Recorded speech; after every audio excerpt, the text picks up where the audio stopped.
Welcome to part 12 of my video series, A Rabbi Encounters the Universe. The name of this section is A Rabbi Encounters Humanity. And in particular, today, I want to talk about the Garden of Eden story.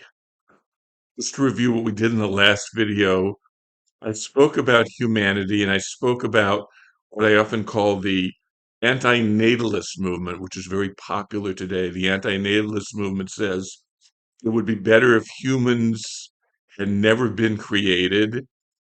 And now that they are here, it's be best if we don't make too many new ones and we allow humanity to die off the face of the earth. It's unfair to humans to give birth because people have no choice to be born. And humans are a threat to the environment. They're a threat to the animal kingdom. Better a world without humans.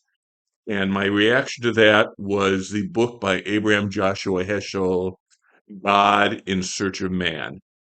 God made human beings because God needs human beings, because human beings are partners in creating this world and making this world a better place. And God waits for us, calls out for us, as God does in the Garden of Eden story. He says, Ayecha, where are you? What are we going to do to fulfill our role in God's plan? I want to go a little bit deeper into that today. In particular, I want to look at the Garden of Eden story. And I'm going to give a very different interpretation to this story than the one we usually hear. We usually hear that this is the story of the fall of man. This is based on mostly the writings of such Christian thinkers as Augustine. Augustine, who saw this story as the beginning of how evil entered the world, how pain entered the world, that not just individual men fell, we ate from the tree of knowledge of good and evil, but that nature itself fell by Adam's fall, sinners all, to say it all. Well, my interpretation is pretty much the opposite of Augustine's and the classical one. So let's turn to the story. Humans are planted in the Garden of Eden, and it's paradise, and everything is given to them that they need to enjoy, with one proviso: they are not to eat of the fruit of knowledge of good and evil, the tree of knowledge of good and evil planted in the middle of the garden. There's also a tree of life planted there. They're not to eat of the fruit. By the way, it never says it's an apple. It just simply says it's a fruit. When we're in the Garden of Eden, we are naked and not ashamed. So think about who's naked and not ashamed. Certainly very young children run around naked and not ashamed. But in general, it's animals.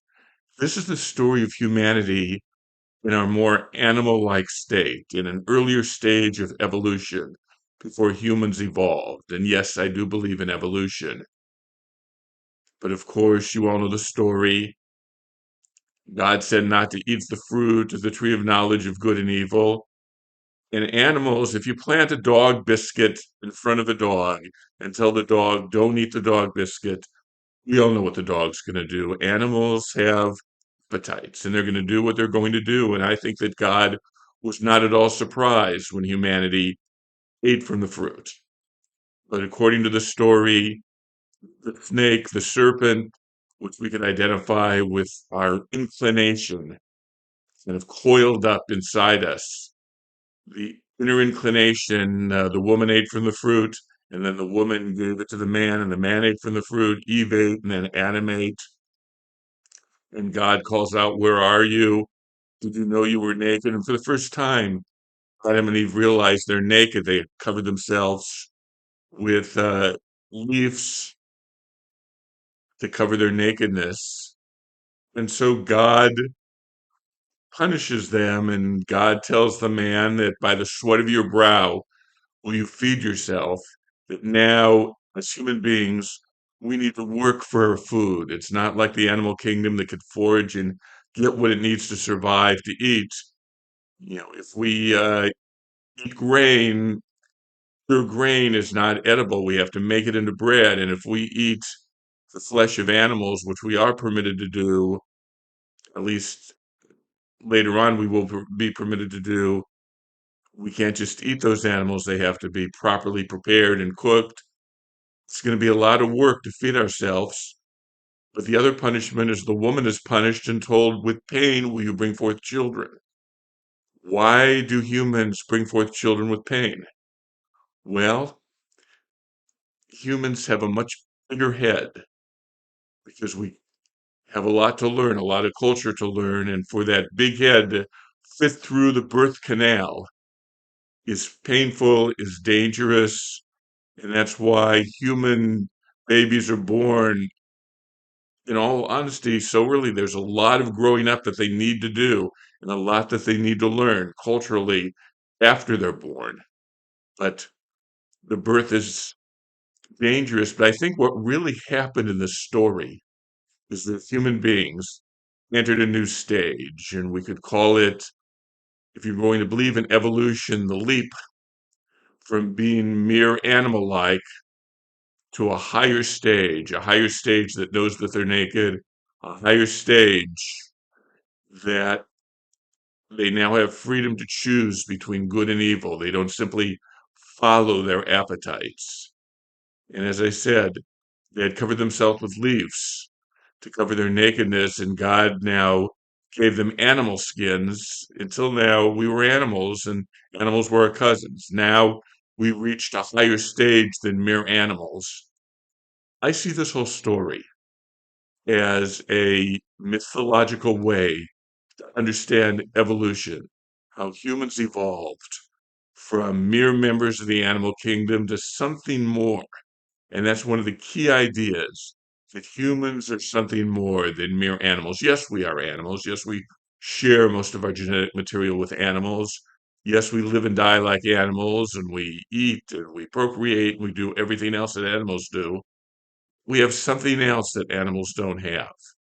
And we live at a different level. And by living at that different level, we develop culture and we develop language.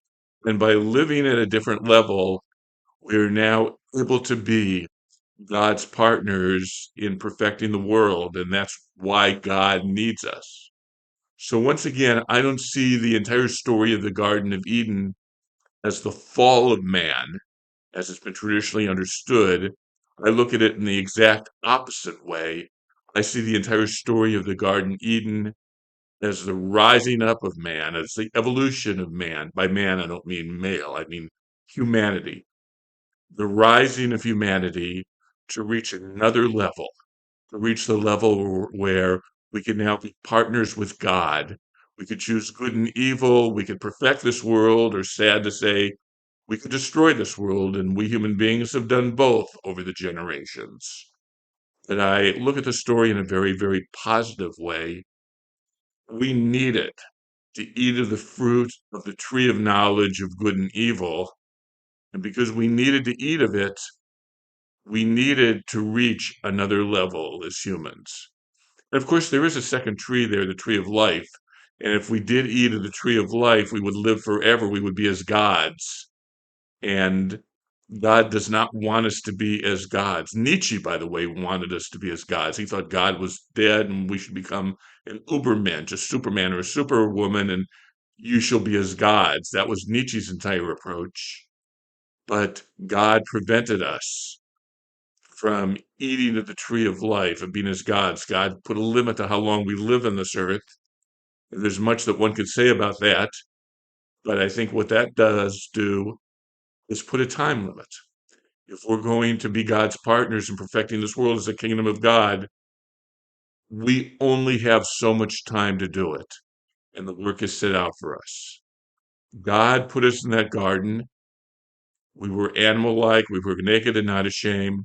We ate of the fruit of the tree of knowledge of good and evil, and all of a sudden, we humans evolved to a higher level. And it's a level where we can now be God's partner for only a certain period of time, but God's partners in perfecting this world as a kingdom of God. We will continue in the next talk about the nature of humanity.